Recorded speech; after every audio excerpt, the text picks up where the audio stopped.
Hola a todas y a todos. Estamos en la primera semana del Futuro Llama y tenemos el encargo de empezar a discutir sobre la inseguridad a la paz. En este primer foro vamos a tener una discusión sobre qué hacemos con nuestras policías. Para eso tenemos un panel de expertas y de expertos con las que vamos a estar platicando el día de hoy. Me gustaría iniciar presentándome. Soy Aldo Partida Rodríguez, soy secretario ejecutivo de Futuro y el día de hoy me gustaría darle la voz a tres personas expertas en temas de seguridad y policía. Primero a María Eugenia Suárez Garay, a Lilian Colofón y a Jorge Amador, a quienes les pediría que en ese orden hicieran una breve presentación de sus perfiles. Muchas gracias. ¿Qué tal? Buenas tardes a todas y a todos. Soy María Eugenia Suárez de Garay y soy comunicóloga y maestra y doctora en Antropología Social y Cultural por la Universidad Autónoma de Barcelona y profesora investigadora de la Universidad de Guadalajara desde hace más de 20 años. Y me he especializado en los estudios de género, los estudios policiales, transformación de las organizaciones policiales y, bueno, he participado activamente en diversas iniciativas y procesos vinculados al anhelo de una reforma policial en México. Muchas gracias, Maru. Lilian, por favor, que nos puedas presentar. Hola, ¿qué tal? Me da mucho gusto estar aquí y yo trabajo en una organización que se llama The World Justice Project, que se encarga de promover el avance del Estado de Derecho en el mundo y desde hace unos años en México por medio del uso de datos para medir los problemas de acceso a la justicia. Y bueno, desde 2011 trabajo en organizaciones independientes que se dedican justamente a estudiar fenómenos de inseguridad y de problemas en la impartición de justicia. Y además en World Justice Project encabezo un proyecto para justamente avanzar las facultades de investigación de la policía en el municipio de Oaxaca de Juárez y para también promover un sistema de métricas para la evaluación de la función policial en México. Muchísimas gracias, Lilian. Jorge, ¿te podrías presentar, por favor? Mucho gusto. Yo estudié Derecho y Filosofía en la Universidad de Guadalajara.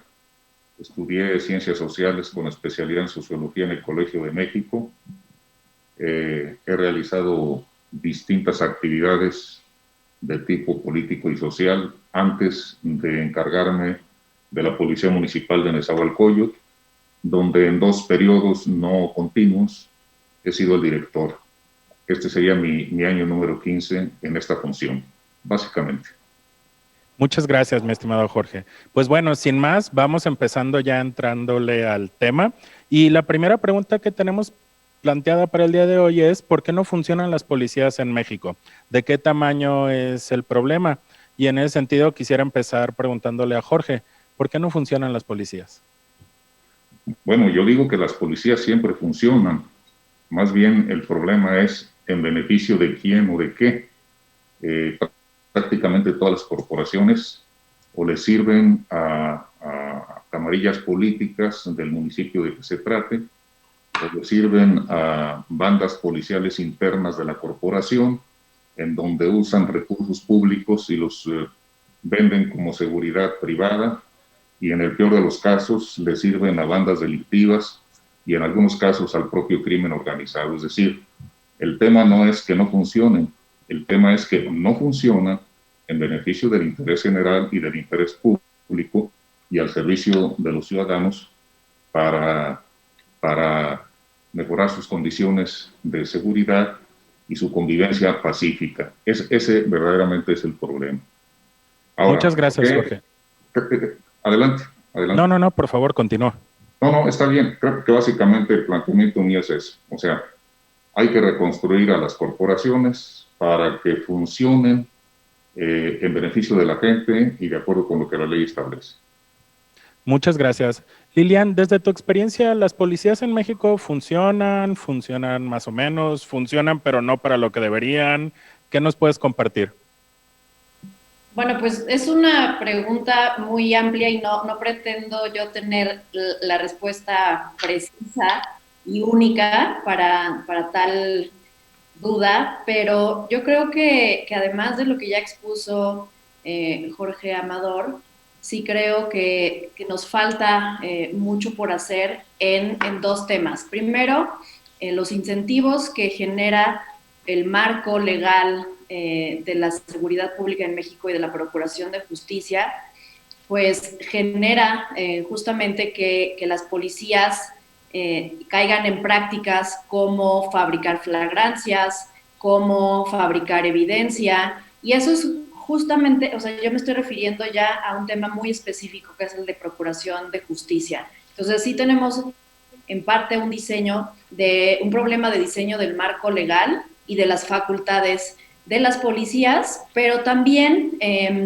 y un poco ligado a esto, creo que hay una percepción mayoritaria de desconfianza en la policía, sobre todo en las policías locales, porque jamás ha sido el objetivo para ellas, porque así no está planteado el sistema y las policías en México, justamente un objetivo de generar confianza y de ser efectivas y eficientes para reducir la victimización o los riesgos de ser víctimas del delito. Entonces, tenemos un problema de cuáles son los objetivos que se le han planteado. A la policía se le plantean objetivos de hacer de un determinado número de consignaciones ante el Ministerio Público, y eso genera además incentivos para arbitrariedades y para la corrupción. Y por otro lado, pues un poco sintetizando, no se le ha puesto el objetivo a la policía de generar confianza en la población y de ser justa y respetuosa en sus interacciones con la ciudadanía. Entonces, este tipo de objetivos poco claros pues llevan a que haya una percepción de que la policía sirve para muchos intereses, excepto para los de la seguridad de la ciudadanía. Muchas gracias, Lilian. Compañera Maru, le quería preguntar, estos objetivos de los que nos planteaban hace un momento, ¿cuáles deberían de ser? ¿Cuáles objetivos deberíamos de plantearle a la policía para que pensemos, percibamos y en general como ciudadanía sintamos que la policía funciona? Bueno, yo primero te contesto la pregunta anterior porque me parece que pues también quisiera hacer algún apunte. Yo creo que las instituciones policiales en México presentan una complejidad o multicomplejidad muy particular, porque en ellas se depositan diversísimas expectativas políticas, sociales y culturales que en la práctica operan a favor, pero también a veces incluso operan con más fuerza en contra de su mandato jurídico, como ya lo han dicho mis antecesores. Por ello, pues resulta muchas veces más difícil implementar los cambios deseados, ¿no? En mi experiencia, muchas de las veces, en mi experiencia ha sido posible observar que muchas de las veces se habla de la policía en un sentido sistémico, pero muy pocas veces se le utiliza a esta perspectiva sistémica como una herramienta práctica de trabajo para interpretar los diversísimos problemas que la policía tiene y para poder imaginar justamente las medidas para transformarla y diseñar procesos de implementación que justamente modifiquen esos sistemas que se quieren intervenir, ¿no? Particularmente en este caso los distintísimos ciclos, sistemas que integran a la institución policial. En el ámbito de la policía, la ausencia de esta perspectiva a mí me parece que ha sido uno de los más potentes síntomas de la debilidad en el impulso político institucional hacia el cambio, pero también de alguna manera de la resistencia al mismo. Es decir, hay una frase que retrata con mucha claridad a lo que me estoy refiriendo. Frente a cualquier evidencia de esa multicomplejidad, regularmente las autoridades, tanto políticas como policiales, suelen decirnos es un problema aislado, ¿no? Cuando vemos, por ejemplo, la actuación policial en las grandes masas, o cuando vemos abusos o prácticas inadecuadas, siempre esta expresión aparece y atraviesa en general la historia y también el mundo, ya que muchas veces pues, se utiliza, como decía, en todo tipo de contextos ante escándalos propios de la prolongada crisis justamente de las políticas y las instituciones de seguridad. Y para no irnos muy lejos, porque pues, no se trata tampoco de eso, creo que hoy la crisis que atraviesa justamente Estados Unidos está relacionada con esa discriminación sistémica de la policía que en muchos casos, a pesar de la monumental evidencia empírica de su extensión y repetición, pues viene siendo desvalorada precisamente usando este recurso reiterado que pues la verdad nos habla de que las soluciones no son tan sencillas, que las soluciones demandan una intervención justamente pensando en tus objetivos, demanda una intervención en primera instancia en los modos en los que se gobierna la institución policial, demanda una intervención en cómo justamente se da el ciclo de la toma de decisiones al interior de las instituciones policiales. Mientras eso no esté alterado, mientras eso se siga manteniendo y siga gozando de cabal salud, pues por más iniciativas que tengamos, por ejemplo, para instalar un sistema de salud mental para la policía, un sistema para mejorar, por ejemplo, el incentivo económico o un sistema justamente o un sistema de formación, pues van a quedar cortos. ¿Por qué? Porque va a seguir gozando de cabal salud una gestión de la policía, una gobernanza de la policía que no termina nunca de ser un proceso realmente democrático y transparente. Claro, muchas gracias, compañera María Eugenia. Yo quería preguntarle a Lilian, si está por acá, sí, ya la vi. Ahorita Maru nos planteaba algunos ejemplos, un ejemplo muy concreto, el de la Policía de Estados Unidos, donde a lo mejor se repiten algunos problemas sistémicos, algunos problemas de planteamiento, de perspectiva de las policías. Y yo quería preguntarte si en tu experiencia y en todo lo que has estado trabajando en estos años, ¿tú consideras que hay ejemplos nacionales o internacionales de policías que estén funcionando de manera distinta, de manera mejor? En general, esto se lo pregunto a las tres personas expertas que están el día de hoy, pero iniciamos con Lilian. Sí, mira, justamente la pregunta como nos la plantearon inicialmente era, me parece que sigue siendo muy amplia en el sentido de qué policías sí funcionan.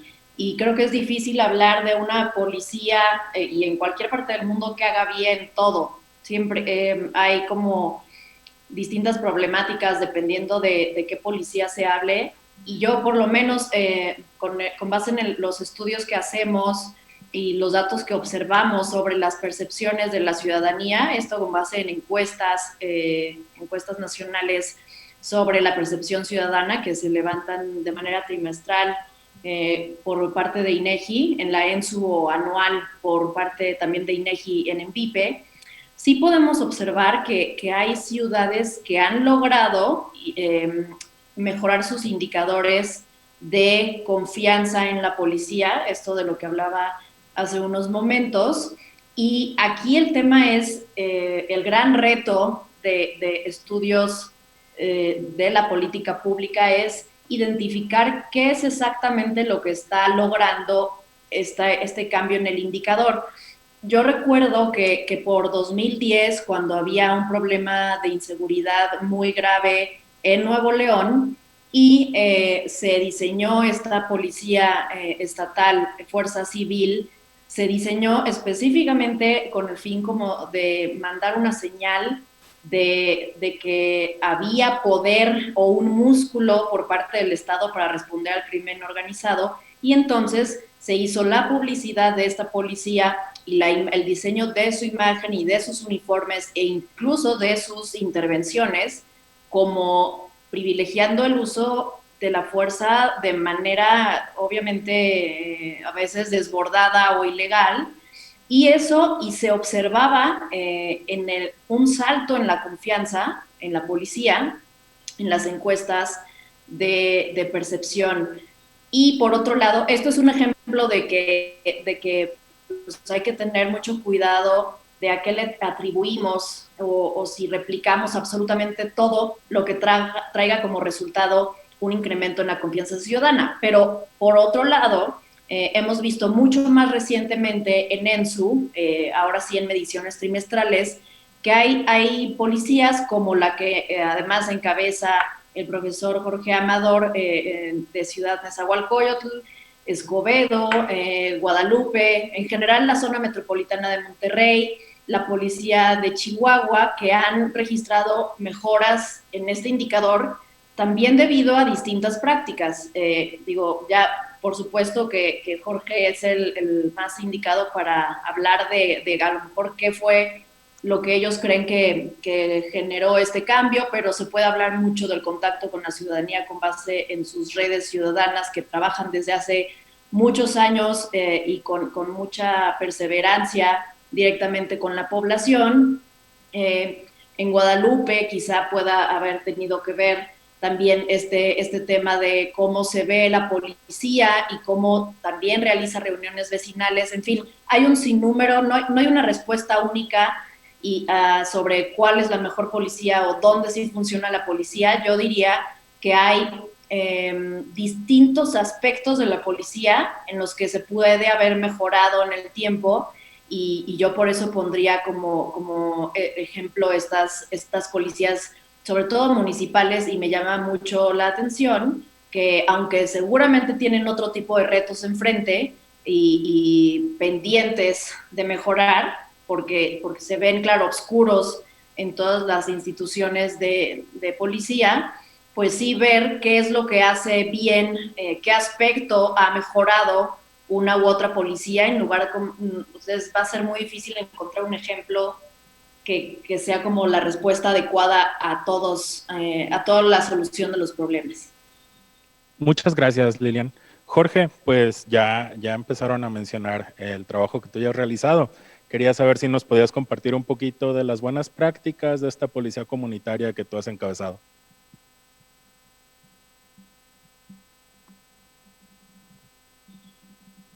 Está en mute. Sí. Gracias, Lilian. Bueno, yo coincido con Lilian en que no existe la policía perfecta, ni en México ni en el mundo. Eso es cierto y en ese sentido lo más valioso es que hay varias experiencias donde se desarrollan aspectos que revelan que hay avances, que han superado situaciones. También estoy de acuerdo con Maru de que una corporación policial es una complejidad y que precisamente su transformación tiene que partir de reconocer ese hecho. Ahora bien, lo que yo pienso que hay que tener presente es que si no hay voluntad política, en el caso de las municipales, de la jefatura del municipio, no hay posible transformación viable. Y además de la voluntad política del presidente municipal en turno, se requiere que no se equivoque en términos de qué tipo de mando va a designar. El mando o el equipo de mandos tiene que ser un mando dispuesto a transformar. Y cuando hay la disposición a transformar, quiere decir enfrentar todo tipo de retos. Y no olvidemos nosotros que una corporación policial es una corporación de fuerza. O sea, los retos ahí pueden significar balas, pueden significar amenazas a la integridad de los que quieren hacer el cambio. No es tan simple, no es tan sencillo. Aparte de que es de fuerza, por los intereses económicos que giran alrededor del uso de esa fuerza también son de peso. Entonces, yo creo que donde se ha tenido éxito es porque se ha ido a fondo en el esfuerzo de transformar esa estructura compleja y reorientarla otra vez pues, al servicio de la comunidad, etcétera, etcétera, etcétera. Más que hablar de nosotros, yo tengo en mi mente ahorita la imagen de dos municipios. En el caso del municipio de Escobedo, Nuevo León, la corporación estaba en manos del crimen organizado, literalmente hablando. Policías uniformados asesinaron a un director porque no estuvieron de acuerdo con las instrucciones que la presidenta le dio para transformar esa corporación. Después consiguió un general, hicieron una buena pareja y lograron una excelente transformación y hoy es una corporación ejemplar. Claro, desarrollaron políticas de vinculación con la gente, la percepción comenzó a subir a favor de la autoridad municipal y de la policía y obviamente la incidencia delictiva bajó y tenemos ahí un ejemplo. En otros casos donde la policía municipal no existía prácticamente, como en el caso de Morelia, Michoacán, pues el nuevo director convence al presidente municipal de que tiene que haber voluntad política para realizar una construcción transformada de la Policía Municipal de Morelia, porque la seguridad estaba en manos de la Policía Estatal con todos los bemoles de una estructura estatal. Llega y encuentra una corporación que en nómina tiene 120, pero en la realidad funciona 90. Con políticas de servicio y de vinculación con la gente, particularmente atendiendo las faltas administrativas, haciendo lo que se llama justicia cívica de manera muy imaginativa, pues entrega Bernardo León una corporación de casi 900 elementos con una percepción ciudadana muy favorable, etcétera, etcétera. Es decir, insisto yo, voluntad política y voluntad transformadora de los mandos a los que se les encargue este asunto de la transformación. Para Muchas decirlo gracias. brevemente, con este esquema trabajamos acá en Nezahualcóyotl y es muy difícil dar los detalles, pero con este esquema es que hemos podido ir avanzando y algunos de los aspectos del tercer policial, pues los hemos logrado con buenos resultados, baja incidencia delictiva, una relativa buena percepción de la ciudadanía. Debo decirles a ustedes que la ENSU es muy buen indicador, muy buen sistema de indicadores, pero obviamente no es lo mismo la zona metropolitana de la Ciudad de México que la zona metropolitana de Monterrey o que la península de Yucatán. En ese sentido, cuando la gente emite su percepción, no solamente juzga al municipio, juzga también todo el ambiente urbano que está por allí, ¿no? Y eso, desde luego, Claro. Hay que tomarlo en cuenta. Claro, Para el muchísimas diálogo gracias, yo Jorge. lo dejaría aquí y seguimos platicando. Muchas gracias, sí. Para darle el uso de la voz a la compañera María Eugenia, yo quería preguntarle si encuentras algún ejemplo particularmente de aplicación de perspectiva de género en las policías que pudiera servir como un ejemplo de buenas prácticas en lo que tú has analizado y estudiado. Bueno, yo creo que como ya lo decían Lilian y lo decía el propio Amador, o sea, hablar de una policía que funcione perfectamente bien es prácticamente difícil. Es más común en México hablar de policías que funcionan mal. Y en términos de, digamos, de ejercicios o de intervenciones exitosas, pues yo creo que también hay una larga experiencia en México de esfuerzo que se han tratado de impulsar, pero que no resisten ningún cambio de administración, ¿no? O sea, eso lo hemos visto sistemáticamente y en ese sentido yo siempre digo que en México lo que prevalece es una vocación de asfixia, porque nos engolosinamos mucho con las prácticas, no buenas, las prácticas innovadoras o prometedoras, pero cuando llega la hora de la verdad, pocas funcionan. En términos de, digamos, de las comisarías de la mujer o de las UABIs, pues nuestra experiencia es muy variada, o sea, hemos visto cosas buenas, hemos visto cosas regulares, hemos visto cosas malas, pero en todos los casos hemos constatado la no continuidad de estos esfuerzos.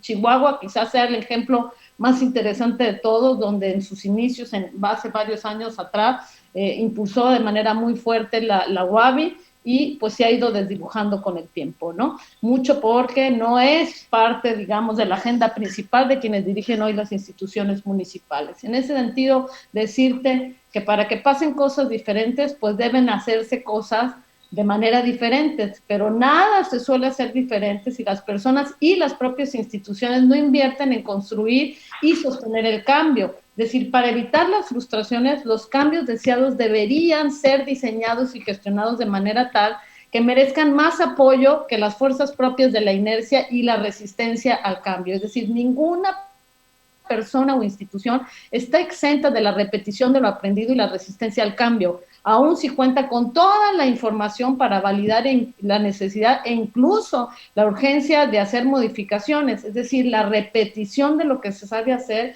es un comportamiento racional que se impone casi siempre si no existen incentivos adecuados para explorar otro tipo de comportamientos. Y eso es mucho de lo que vemos en la institución policial. Es decir, repetir no es bueno o malo en sí mismo, será bueno cuando ayuda a lo que se quiere lograr y malo cuando lo obstaculiza. Y mucho de eso vemos constantemente cuando hablamos de prácticas innovadoras, ¿no? A mí el concepto de buenas prácticas no va conmigo, no me gusta el concepto de buenas prácticas, y menos cuando hablamos de policía, porque como te insisto, buena parte de las instituciones policiales en México pues no deberían de repetir comportamientos que obstaculizan el cumplimiento de su mandato. Eso es el ideal, pero lo cierto es que ninguna policía en México se construye solamente de los comportamientos formalmente deseados. Y ahí digo, hablar de género o hablar de policía de proximidad o hablar, digamos, de nuevos incentivos económicos o cosas de este tipo, pues nos devuelven a ese punto medular de la voluntad política y de cómo justamente los actores políticos se responsabilizan sobre las decisiones y las cosas que se impulsan al interior de las instituciones policiales. Y ahí está el déficit, y ahí está el más complejo de los problemas que tenemos que atacar.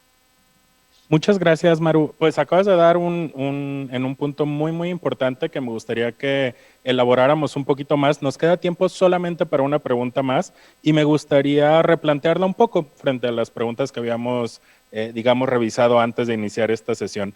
Yo lo que les quisiera preguntar ahora es, ¿cuáles son estos aspectos que ya los adelantaba un poco Maru sobre el fortalecimiento de las policías que debemos de construir desde lo local? Es decir, ¿qué es lo que tienen que hacer particularmente los municipios y los estados para fortalecer de manera, digamos, efectiva y eficiente a las policías en sus demarcaciones? Y quisiera comenzar en esta ronda, en esta ocasión, con Jorge. ¿Cómo no? Pues una tarea fundamental después de haber tomado la decisión y resuelto el problema del mando, las autoridades municipales deben hacer un gran trabajo de dignificación de la labor policial. La mejor manera de propiciar una transformación de la conducta de los policías es darles muestras verbales y prácticas de que su tarea es profesional, es tan importante como la del médico, la del abogado o la del ingeniero. Y por supuesto, darles oportunidad de desarrollo en todos los aspectos de su vida profesional y hasta personal. ¿A qué me refiero?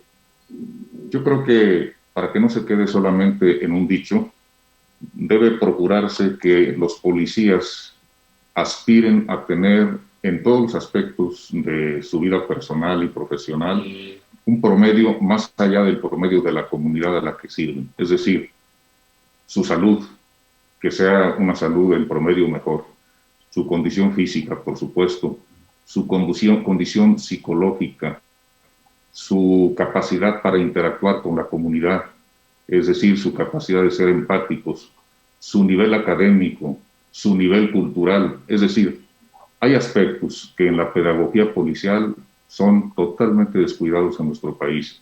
Y cuando se le pone énfasis a estos aspectos, los policías tienen la oportunidad de pensar que eso que se dice de que el policía así es, así ha sido y así será, puede ser derrotado, que hay formas diferentes de imaginar su profesión y hasta su vida personal y familiar. A mí me parece que estos aspectos, por lo menos lo hemos vivido en Nezahualcóyotl, producen resultados extraordinarios. Muchísimas gracias, Jorge.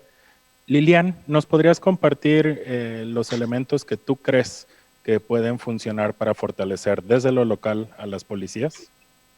Mi visión obviamente no es desde la implementación, porque yo no soy una implementadora, sino yo me dedico a analizar y estudiar instituciones de seguridad pública y sus políticas. Yo desde lo que hemos trabajado en World Justice Project y en el tiempo que estuve trabajando en el Modelo Nacional de Policía y Justicia Cívica, sí hay aspectos sin los cuales no se puede imaginar mejoras pues sensibles para toda la población del servicio que ofrece la policía. Y algo no sé si se escucha, pero está pasando, hay un ruido del que compra fierro, entonces no sé si parar. para que no se vaya a escuchar en la grabación. Yo te escucho bien. Si quieres podemos continuar. Ok, gracias. Bueno, sí hay aspectos mínimos, como un piso mínimo para hablar de mejoras en la calidad del servicio de la policía, que es una dimensión, no es toda la policía, sino es una de sus dimensiones. Y sí, definitivamente se deben pensar en mecanismos para un mejor financiamiento, un financiamiento sostenible de la policía. Esto con base en recursos propios del municipio para aminorar la dependencia que en muchas ocasiones o que muchas veces se tiene de subsidios federales, aunque y ahora ya que no van a existir por lo menos para este año, o de otro tipo, o incluso en un muy mal escenario de ingresos extras de los policías por medio de mecanismos como la corrupción, que además beneficia a mandos, no solamente a los policías de primera fila.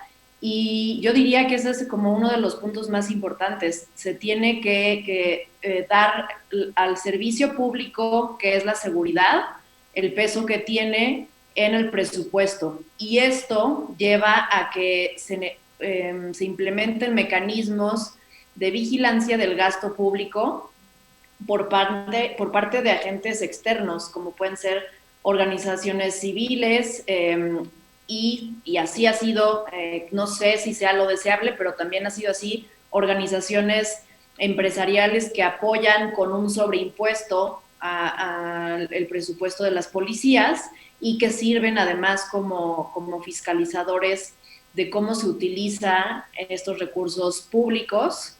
Y además este tipo de organizaciones puede darle seguimiento a indicadores clave, como ya decíamos, el de confianza en policía, el de percepción de seguridad en el lugar donde se vive.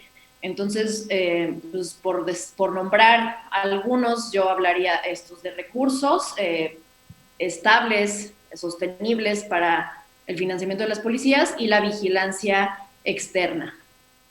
Muchísimas gracias, Lilian. Quisiera hacer la misma pregunta a la compañera María Eugenia. Claro que sí. Pensando en futuro, quisiera decir que al menos habría que pensar y tener presentes 5 premisas claves para impulsar o para dilucidar un cambio deseado en el sistema policial jalisciense.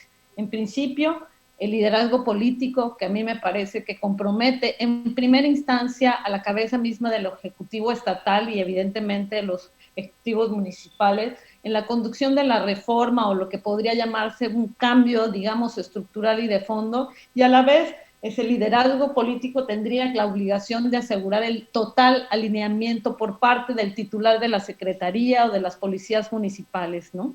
Yo creo que eso es una condición sine qua non para impulsar un cambio.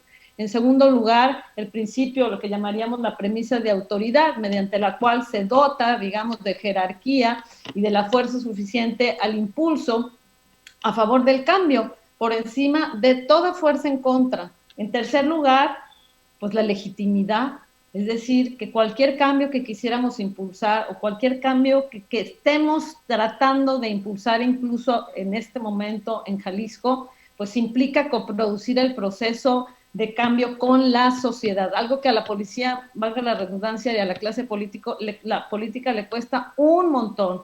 En cuarto lugar, lo que llamaríamos la premisa o lo que tiene que ver, digamos, justamente con la gestión del cambio, mediante la cual pues, se va diseñando un mecanismo que asegure que sucedan las transformaciones deseadas, manteniendo bajo control todo el proceso, porque luego pues pasa que impulsamos cosas y ahí al principio sí muy bien y luego no pasa nada. Ahí tenemos la Policía Metropolitana en Jalisco que no nos deja mentir respecto a esto. Y en último lugar, hablaría justamente del principio de la rendición de cuentas, es decir, la incorporación de enfoques prioritarios en la responsabilización y la transparencia, que debe asegurar, entre otras muchísimas cosas, la justificación de las decisiones, las consecuencias del buen y el mal comportamiento y el desempeño y aprendizaje institucional. Muchísimas gracias, María Eugenia. Muchísimas gracias a nuestras 3 personas expertas, María Eugenia Suárez Garay, Lilian Colofón y Jorge Amador. por este tiempo y por todo el conocimiento que nos estuvieron compartiendo, las experiencias. Mucho de lo que se ha vertido el día de hoy gira alrededor de lo que programáticamente e ideológicamente este esfuerzo empuja, ¿no? Entendemos también que las policías juegan un papel fundamental en el tridente de investigación y que por lo tanto para la implementación del sistema acusatorio adversarial pues juegan también un papel importante. Esto suena muy lejano, esto suena a muchas palabras muy rimbombantes, muy complejas, que alejan mucho a las personas de entender que al final forman parte estas policías municipales, la policía estatal, de la manera en la que la ciudadanía nos acercamos o no a la justicia, ¿no? Y en esa medida, todas estas aportaciones, todas estas perspectivas que el día de hoy nuestras expertas y nuestro experto nos han compartido, pues nos ayudan a construir un mejor futuro. Yo no quisiera más que reiterar nuestros agradecimientos con nuestro panel de expertas y quedamos a sus órdenes para seguir construyendo, para seguir dialogando y para seguir trabajando sobre este eje de nuestro Festival del Futuro Llama, de la inseguridad a la paz. Les quiero agradecer de nuevo y estamos a sus órdenes. Muchas gracias, suerte. Suerte. Gracias a ustedes, hasta luego.